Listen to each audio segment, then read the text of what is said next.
Hello साथीहरू, म चाहिँ आज रोयल किड्समा आएको छु। हेरौँ है त म के सामान लैजान्छु होला।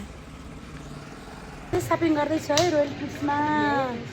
मैले भाउजूलाई सपिङ गराइदिँदैछु है आजको भ्लग बनाउने भएको है तपाईँहरू पनि चाहनुहुन्छ भने चाहिँ रोयल किड्समा आउनु है। सामान यति राम्रो छ, यति राम्रो छ, जुनैदेखि नि पसलै उठाइदिनु जस्तो भयो फेरि। हेरे अनुसार चफा मन पर्छ जे गर्ने रोयल किड्सबाट हो भन्छ। सबैजना आउनु है रोयल किड्समा सामान लिनु। मेन कुरो चाहिँ तपाईँहरूले दुर्गेश थापालाई चाहिँ भेट्न सक्नुहुन्छ अनि दुर्गेश थापाको बुढीलाई पनि भेट्न सक्नुहुन्छ। त्यसकै लागि भए पनि आउनु पर्यो सामान किन्नु होइन।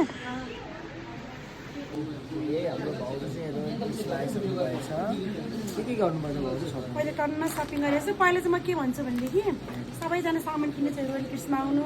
यहाँ चाहिँ अब यस आफूले चाहेको सामान सबै पाइन्छ।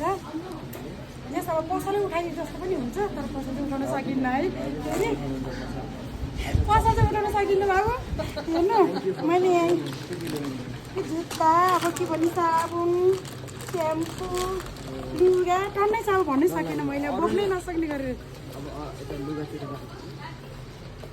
लुगा पनि यहाँ टन्नै छ। मेन चाहिँ त्यसपछि चाहिँ सामान लिन आउँदाखेरि चाहिँ मेन चाहिँ दुर्गेश थापालाई भेटिन्छ। सबैजना आउनु भेट्नलाई।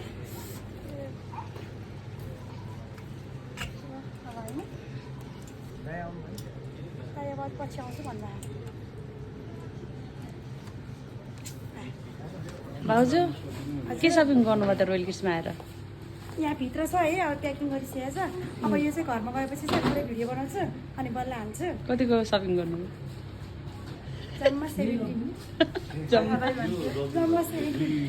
100 होइन नि फेरि 1000। ल फेरि आउँदै गर्नु ल। तपाईँहरू पनि सबैजना आउनु होला है रोयल किड्समा। यहाँ त फेरि यस्तो पसलले सबै उठाउनु त मन लाग्छ होइन, तर सकिन्न कि त्यही भएर अब उता अब उति लिन आउनु पर्यो क्या। अब चाहिँ रियलमै लिने हो म चाहिँ। सदर दाइलाई लिएर आउनु होला। अब चाहिँ म चट्टालाई लिने हो।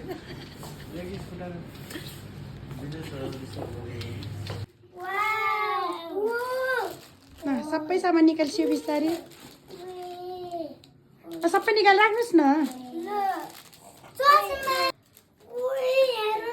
खै त रोयल किड्स थ्याङ्क यू भनिरहेको त।